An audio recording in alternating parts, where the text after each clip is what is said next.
Hello everyone, welcome back to Sri Bala Vantalu. ఈరోజు మనము పాలకూరతో 4 రకాల హెల్దీ రెసిపీస్ను చూద్దామండి. పాలకూర తీసుకోవడం వల్ల ఆరోగ్యానికి ఎంతో మేలు చేస్తుంది. కంటి చూపుకి, హెయిర్ గ్రోత్కి, డయాబెటిక్ వారికి, వెయిట్ లాస్ కావాలనుకునే వారికి ఇలా చెప్పకపోతే ఎన్నో రకాల హెల్త్ బెనిఫిట్స్ ఉంటాయండి ఈ పాలకూరలో. మరి ఇంత హెల్దీ అయిన పాలకూరతో 4 రకాల హెల్దీ అండ్ టేస్టీ రెసిపీస్ని చూసేద్దాం. మన ఫస్ట్ రెసిపీ పాలకూరతో కమ్మనైన పచ్చడి రెసిపీని చూద్దాం. ఈ పచ్చడి రైస్కే కాదండి, ఎన్ని రకాల టిఫిన్స్కైనా సూపర్గా ఉంటుంది. నేను ఇక్కడ పాలకూర పచ్చడి కోసం 2 కట్టల పాలకూర తీసుకున్నాను. ఈ పాలకూరని 2-3 సార్లు నీట్గా కడిగేసుకొని చిన్న చిన్న పీసెస్గా కట్ చేసి పెట్టేసుకుందాం. స్టవ్ ఆన్ చేసుకొని ఒక బాండిల్ పెట్టేసుకుందాం. 1 టేబుల్ స్పూన్ ఆయిల్ వేసేసుకొని 3 టేబుల్ స్పూన్ల శనగబేడలు వేస్తున్నాను. 3 టేబుల్ స్పూన్ల మినపగుళ్ళను వేసేసుకోవాలి. 1 టేబుల్ స్పూన్ జీలకర్రను వేసుకుందాం. 1/2 టేబుల్ స్పూన్ మెంతులను వేసుకోవాలి. 1/2 టేబుల్ స్పూన్ ఆవాలను వేసేసుకుందాం. 3 టేబుల్ స్పూన్ ధనియాలను వేసేసుకోవాలి. ఇవన్నీ కూడా స్టవ్ని లో ఫ్లేమ్లో పెట్టేసుకొని వేయించుకోవాలి. దోరగా వేయించేసుకుందాం. మనం తీసుకునే పాలకూర క్వాంటిటీని బట్టి ఈ పప్పు ధాన్యాలు కానీ ఎండుమిర్చిని కానీ వేసేసుకోవాలి. నేను ఇక్కడ ఒక 15 వరకు ఎండుమిర్చిని 2గా కట్ చేసి వేసానండి. మీరు మీ టేస్ట్కి తగినట్టు రెడ్ చిల్లీని వేసేసుకోవచ్చు. లో ఫ్లేమ్లో ఇవన్నీ కూడా బాగా వేయించేసుకోవాలి. అప్పుడే పచ్చడి మనకు టేస్ట్ బాగుంటుందన్నమాట. ఇవన్నీ బాగా వేగిన తర్వాత ఫైనల్గా ఒక 2 టేబుల్ స్పూన్లు తెల్ల నువ్వులు వేసాను. నువ్వులు చిటపట అనేంత వరకు వేయించేసుకోవాలి. బాగా వేగిన తర్వాత స్టవ్ ఆపేసుకుందాం. ఇవన్నీ కూడా సపరేట్గా ఒక ప్లేట్లో తీసేసుకొని అదే బాండీల్లో ఇంకొక టేబుల్ స్పూన్ ఆయిల్ వేసేసుకొని కట్ చేసి పెట్టుకున్న పాలకూరనంతటిని వేసేసుకుందాం. కొద్దిగా కొత్తిమీరను కూడా వేసేసుకోవచ్చండి. నేనైతే ఇక్కడ వేయలేదు. 1 నిమ్మకాయ అంత చింతపండుని వేసేసుకొని స్టవ్ని లో ఫ్లేమ్లో పెట్టేసి మూత పెట్టేసి ఆయిల్లో బాగా మగ్గించుకోవాలి. చూడండి, పాలకూర అంతా బాగా మగ్గిపోయింది. చింతపండు కూడా బాగా కుక్ అయిపోయింది. స్టవ్ ఆపేసుకొని చల్లారిన తర్వాత మిక్సీ పట్టుకుందాం. ముందుగా వేయించి పెట్టుకున్న పప్పు ధాన్యాలు ఎండుమిర్చిని వేసేసుకొని టేస్ట్కి సరిపడా సాల్ట్ వేసేసుకుందాం. 1/2 టేబుల్ స్పూన్ పసుపును వేసేసుకోవాలి. 1 వెల్లుల్లి గడ్డని పొట్టు తీసేసి వేసేసుకుందాం. రోల్ అవైలబుల్గా ఉంటే హ్యాపీగా రోట్లో దంచేసుకోవచ్చండి. చూడండి, ఇలా కొద్దిగా బరకగా మిక్సీ పట్టేసుకొని ఉడికించి పెట్టుకున్న పాలకూర చింతపండును వేసేసుకొని మిక్సీ అలా ఆన్ చేసి ఆఫ్ చేసామంటే మనకు రోటి పచ్చడిలాగా ఉంటుందన్నమాట. చూడండి, ఇలా మిక్సీ పట్టుకున్న పచ్చడికి ఇప్పుడు పోపును కూడా పెట్టేసుకుందాం. స్టవ్ ఆన్ చేసి ఒక ప్యాన్ పెట్టేసుకొని 1/2 కప్ ఆయిల్ వేసేసి ఆయిల్ హీట్ ఎక్కిన తర్వాత 1/2 టేబుల్ స్పూన్ ఆవాలు, 1/2 టేబుల్ స్పూన్ జీలకర్ర, 1 టేబుల్ స్పూన్ శనగబేడలు, 1 టేబుల్ స్పూన్ మినపగుళ్ళు, 2-3 ఎండుమిర్చిని తుంచేసి అలా వేసేసుకోవాలి. కొద్దిగా ఫ్రెష్ కరివేపాకును వేసేసుకొని 1/4 టేబుల్ స్పూన్ ఇంగువను వేసుకోవాలండి.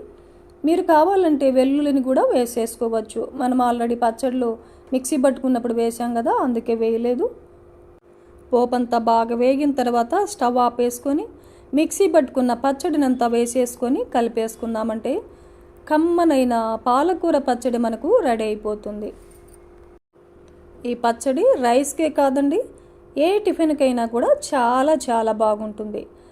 పాలకూరతో మన 2వ రకం రెసిపీ కమ్మనైన మసాలా దోశ. రొటీన్గా చేసుకునే దోశ రెసిపీ కాకుండా వీక్లీలో ఒక్కసారైనా ఇలా కమ్మనైన హెల్దీ అయిన దోశ రెసిపీని ప్రిపేర్ చేసి ఫ్యామిలీకి అందించామంటే టేస్టీగా ఎంజాయ్ చేస్తూ తినేస్తారనమాట. మరి ఇప్పుడైతే దోశకు కావలసిన దోశ బ్యాటర్ని ప్రిపేర్ చేసుకుందాం. ఒక గిన్నె పెట్టేసుకొని 3 గ్లాసుల రైస్ వేస్తున్నాను. 1 టేబుల్ స్పూన్ మెంతులను వేసేసుకుందాం. అదే గ్లాస్తో 1 గ్లాసు మినపగుళ్ళను వేసుకోవాలి. ఇప్పుడు ఈ బియ్యము మినపగుళ్ళు అన్నిటిని కూడా 2 సార్లు నీట్గా కడిగేసుకోవాలి. డ్రింకింగ్ వాటర్ వేసేసి మూత పెట్టి 6 గంటల పాటు నానబెట్టుకోవాలి.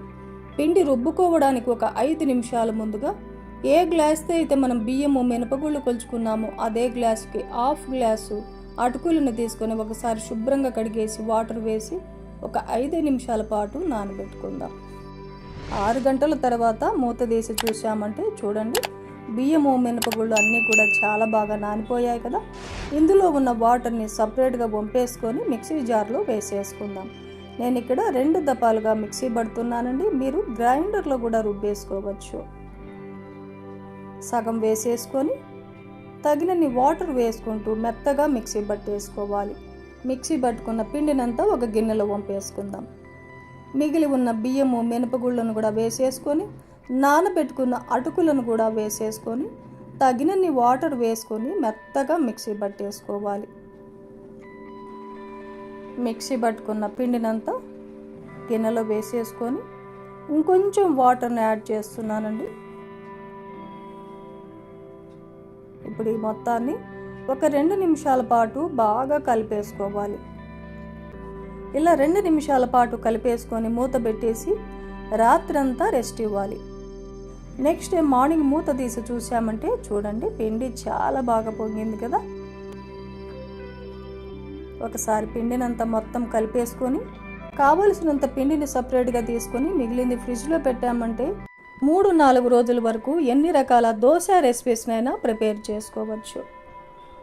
ఒక కట్ట పాలకూర తీసుకొని 2గా కట్ చేసుకొని ఒక 2-3 సార్లు నీట్గా కడిగేసుకోవాలి. ఆకుని స్టవ్ ఆన్ చేసుకొని ఒక గిన్నెలో వాటర్ వేసేసుకొని బాయిల్ చేసుకుందాం. వాటర్ బాగా బాయిల్ అయిన తర్వాత కడిగేసి పెట్టుకున్న పాలకూరను వేసేసుకొని ఒక 2 నిమిషాల పాటు మీడియం ఫ్లేమ్లో ఆకునంతా బాగా ఉడికించేసుకొని ఫిల్టర్ పట్టేసుకుందాం. ఆకు కొద్దిగా చల్లారిన తర్వాత మిక్సీ జార్లో వేసేసుకోవాలి. మెత్తగా మిక్సీ పట్టేసుకొని దోశ బ్యాటర్లో కలిపేసుకోవాలి.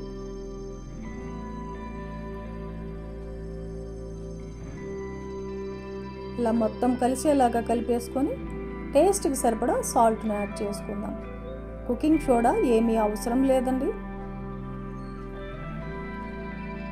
దోశ బ్యాటరు ఈ కన్సిస్టెన్సీలో ఉండాలన్నమాట.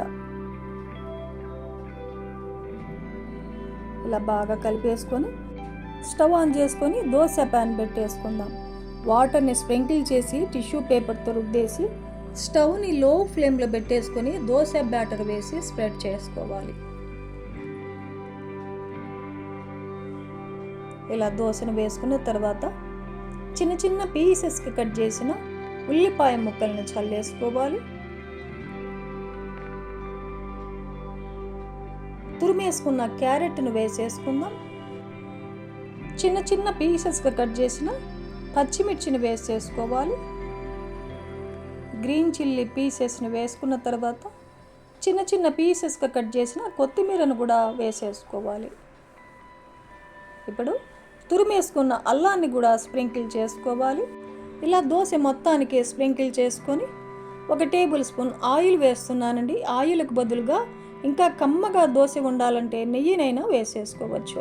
ఇప్పుడు స్టవ్ని మీడియం ఫ్లేమ్లో పెట్టేసుకొని మూత పెట్టేసి 2 నిమిషాల పాటు దోశను వేయించుకుందాం. 2 నిమిషాల తర్వాత మూత తీసి చూసామంటే దోశ కింద వైపు ఎర్రగా బాగా వేగి ఉంటుంది. రెండో వైపు దోశను తిప్పాల్సిన అవసరం లేదు, ఎందుకంటే మూత పెట్టేసి మనం దోశను మీడియం ఫ్లేమ్లో కుక్ చేసుకున్నాం కదా. రెండవ వైపు తిప్పకుండా దోశని ప్లేట్లో తీసుకోవడమే. కమ్మగా చాలా చాలా బాగుంటాయండి.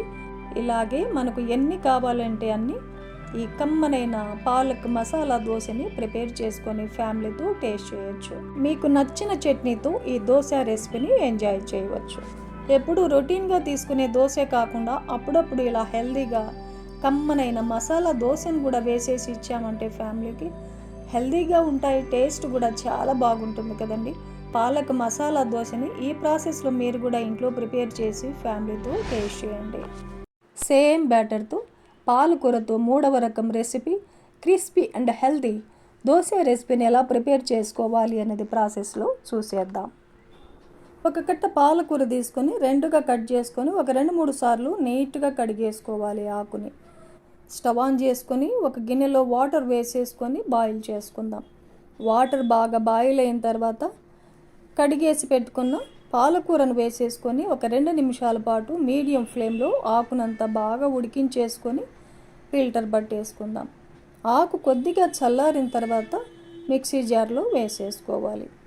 1 ఇంచి అల్లం పైన స్కిన్ తీసేసి చిన్న చిన్న పీసెస్గా కట్ చేసుకొని ఒక 2-3 పచ్చిమిర్చిని కూడా వేసేసుకుందాం.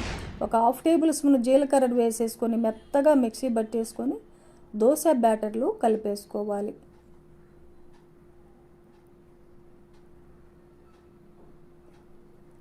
ఇలా మొత్తం కలిసేలాగా కలిపేసుకొని టేస్ట్కి సరిపడా సాల్ట్ని యాడ్ చేసుకుందాం. కుకింగ్ సోడా ఏమీ అవసరం లేదండి. దోశ బ్యాటరు ఈ కన్సిస్టెన్సీలో ఉండాలన్నమాట. ఇలా బాగా కలిపేసుకొని స్టవ్ ఆన్ చేసుకొని దోశ ప్యాన్ పెట్టేసుకుందాం. వాటర్ని స్ప్రింకిల్ చేసి టిష్యూ పేపర్తో రుద్దేసి దోశను వేసేసుకోవాలి. ఎంత పల్సగా అయినా దోశను వేసేసుకోవచ్చండి. చాలా చాలా బాగా వస్తాయి. హై ఫ్లేమ్లో దోశను కాల్చుకోవాలి. దోశ పచ్చదనం పోయిన తర్వాత ఆయిల్ కానీ నెయ్యిని కానీ వేసేసుకోవాలి. నేనైతే ఇక్కడ ఆయిల్ వేస్తున్నాను. దోశ ఒకవైపు వేగిన తర్వాత రెండవ వైపు కూడా దోశని తిప్పేసుకుందాం. చూడండి క్రిస్పీగా ఎంత బాగా వస్తున్నాయో దోశలు. వావ్, సూపర్ కదా. ఇలాగే మనకి ఎన్ని కావాలంటే అన్ని దోశల్ని వాటర్ని స్ప్రింకిల్ చేసి టిష్యూ పేపర్తో రుద్దేసుకుంటూ దోశల్ని వేసేసుకోవచ్చు. దోశ పచ్చదనం పోయిన తర్వాత ఆయిల్ కానీ నెయ్యిని కానీ వేసుకుంటూ దోశ ఒకవైపు వేగిన తర్వాత రెండవ వైపు కూడా తిప్పేసుకుంటూ ఇలాగే మనకు ఎన్ని కావాలంటే అన్ని ఈ హెల్దీ అయిన పాలక్ దోశ రెసిపీస్ని ప్రిపేర్ చేసుకోవచ్చు. క్రిస్పీగా కమ్మగా చాలా చాలా బాగుంటాయండి. పిల్లలు కూడా ఇష్టంగా వద్దనకుండా తినేస్తారు. మీకు నచ్చిన చట్నీతో ఈ దోశ రెసిపీస్ని టేస్ట్ చేయొచ్చు. పాలకూరతో 4వ రకం రెసిపీ. పాలకూరతో సాఫ్ట్ ఇడ్లీ ప్రిపేర్ చేసుకుందాం. టేస్ట్ కూడా సూపర్గా ఉంటుంది. ఇప్పుడైతే మరి లేట్ చేయకుండా ప్రాసెస్లోకి వెళ్ళిపోదాం. ఒక గిన్నె పెట్టేసుకొని 3 గ్లాసుల రైస్ వేస్తున్నాను. ఏ రైస్ అయినా పర్వాలేదండి. 1 టేబుల్ స్పూన్ మెంతులను వేసేసుకుందాం. అదే గ్లాస్తో 1 గ్లాసు మినపగుళ్ళను వేసుకోవాలి. మనం తీసుకున్న 3 గ్లాసుల రైస్కి 1 గ్లాసు మినపగుళ్ళు సరిగ్గా సరిపోతాయండి.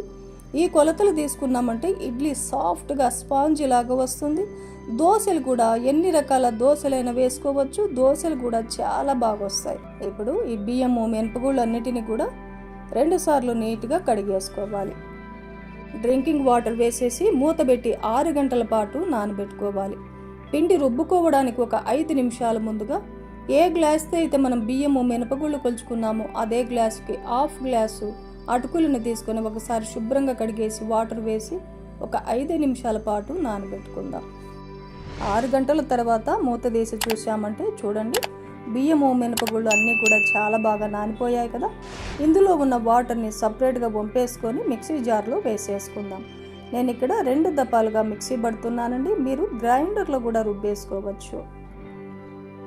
సగం వేసేసుకొని తగినన్ని వాటర్ వేసుకుంటూ మెత్తగా మిక్సీ పట్టేసుకోవాలి. మిక్సీ పట్టుకున్న పిండినంతా ఒక గిన్నెలో వంపేసుకుందాం. మిగిలి ఉన్న బియ్యము మినపగుళ్ళను కూడా వేసేసుకొని నానబెట్టుకున్న అటుకులను కూడా వేసేసుకొని తగినన్ని వాటర్ వేసుకొని మెత్తగా మిక్సీ పట్టేసుకోవాలి. మిక్సీ పట్టుకున్న పిండినంతా గిన్నెలో వేసేసుకొని ఇంకొంచెం వాటర్ని యాడ్ చేస్తున్నానండి. ఇప్పుడు ఈ మొత్తాన్ని ఒక 2 నిమిషాల పాటు బాగా కలిపేసుకోవాలి.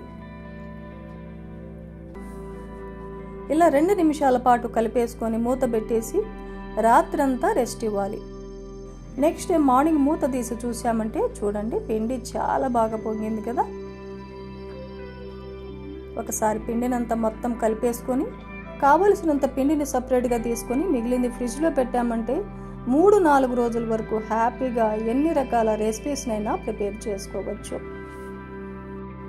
నేను ఇక్కడ ఒక 8 ఇడ్లీలకు కావాల్సిన పిండిని సపరేట్గా తీసాను. 8 ఇడ్లీలకు గాను 1 కట్ట పాలకూర తీసుకున్నానండి. ఈ పాలకూరని 2గా కట్ చేసి ఒక 2-3 సార్లు నీట్గా కడిగేసుకోవాలి. ఇప్పుడు స్టవ్ ఆన్ చేసి ఒక గిన్నె పెట్టేసుకొని వాటర్ బాయిల్ అయ్యేంత వరకు మరిగించుకున్న తర్వాత కడిగి పెట్టుకున్న పాలకూరను వేసేసుకుందాం. 1 ఇంచి అల్లాన్ని పైన స్కిన్ తీసేసి వేసేసుకోవాలి. ఒక 3-4 వెల్లుల్లిపాయలను కూడా పాలకూరతో పాటు వేసేసుకొని ఒక 2 నిమిషాల పాటు ఉడికించుకోవాలి. స్టవ్ని మీడియం ఫ్లేమ్లో పెట్టేసుకొని ఒక 2 నిమిషాల పాటు ఉడికించేసుకొని స్టవ్ ఆపేసి ఈ ఆకునంతా సపరేట్గా ఒక ప్లేట్లో తీసుకుందాం. ఇలా వాటర్ రాకుండా తీసుకోవాలి. కొద్దిగా చల్లారిన తర్వాత మిక్సీ జార్లో వేసేసుకొని మెత్తగా మిక్సీ పట్టేసుకుందాం. ఇలా పేస్ట్ లాగా మిక్సీ పట్టేసుకొని ఇడ్లీ పిండిలో వేసేసుకొని కలిపేసుకుందాం.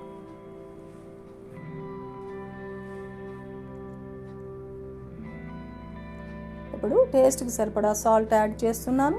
కుకింగ్ సోడా వేయడం లేదండి, ఎందుకంటే పిండి మనకు బాగా పొంగింది కదా. కుకింగ్ సోడా వేయకపోయినా సాఫ్ట్గా వస్తాయి. ఇలా మొత్తం కలిపేసుకోవాలి. చూడండి, బ్యాటర్ కన్సిస్టెన్సీ ఇలా ఉండాలన్నమాట. మరీ లూజ్గా ఉండకూడదు, మరీ గట్టిగా కూడా ఉండకూడదు. ఇప్పుడు ఇడ్లీ ప్లేట్లకి ఆయిల్ కానీ నెయ్యిని కానీ గ్రీస్ చేసుకుందాం. ఇంకో పక్క ఇడ్లీ పాత్రలో ఒక 2 కప్పుల వాటర్ వేసేసుకొని వాటర్ బాయిల్ చేసుకోవాలి. వాటర్ బాయిల్ అయ్యే లోపల ఇడ్లీ ప్లేట్లలో పిండిని కూడా నింపేసుకుందాం. ఇడ్లీ పాత్రలో వాటర్ కూడా బాయిల్ అయ్యాయి. ఇడ్లీ ప్లేట్లను పెట్టేసుకుందాం. హై ఫ్లేమ్లో ఒక 10 నిమిషాల పాటు టైం చూసుకొని ఉడికించుకుంటే సరిపోతుంది. 10 నిమిషాల తర్వాత మూత తీసి చూసామంటే చూడండి, ఇడ్లీ ఎంత బాగా పొంగిందో. వెంటనే తీయకుండా ఒక 2 నిమిషాల పాటు రెస్ట్ ఇచ్చేసి ఇడ్లీని ప్లేట్లోకి తీసేసుకుందాం. సాఫ్ట్గా స్పాంజీ లాగా ఉంటాయండి. ఒక ఇడ్లీ తుంపి చూపిస్తాను చూడండి. స్పాంజీ లాగా ఉన్నాయి కదా. మీకు నచ్చిన చట్నీతో ఇడ్లీని ఎంజాయ్ చేయవచ్చు. చూశారు కదండి, ఈ హెల్దీ బ్రేక్ఫాస్ట్ రెసిపీని మీరు కూడా ఇంట్లో ప్రిపేర్ చేయండి. నైట్ డిన్నర్ టైంలో కూడా ఈ ఇడ్లీని తీసుకోవచ్చు. చాలా చాలా హెల్దీ కదండి. చూశారు కదండి, ఆరోగ్యానికి ఎంతో మేలు చేసి పాలకూరతో 4 రకాల హెల్దీ అండ్ టేస్టీ రెసిపీస్ని చూసాం కదా. ఈ రెసిపీస్ అన్నీ కూడా మీరు రోజుకొక రెసిపీని ప్రిపేర్ చేసి ఫ్యామిలీతో టేస్ట్ చేయండి. ఈ వీడియో నచ్చితే లైక్ చేయండి, షేర్ చేయండి, సబ్స్క్రైబ్ చేయండి. థ్యాంక్ యూ అండి. Thanks for watching.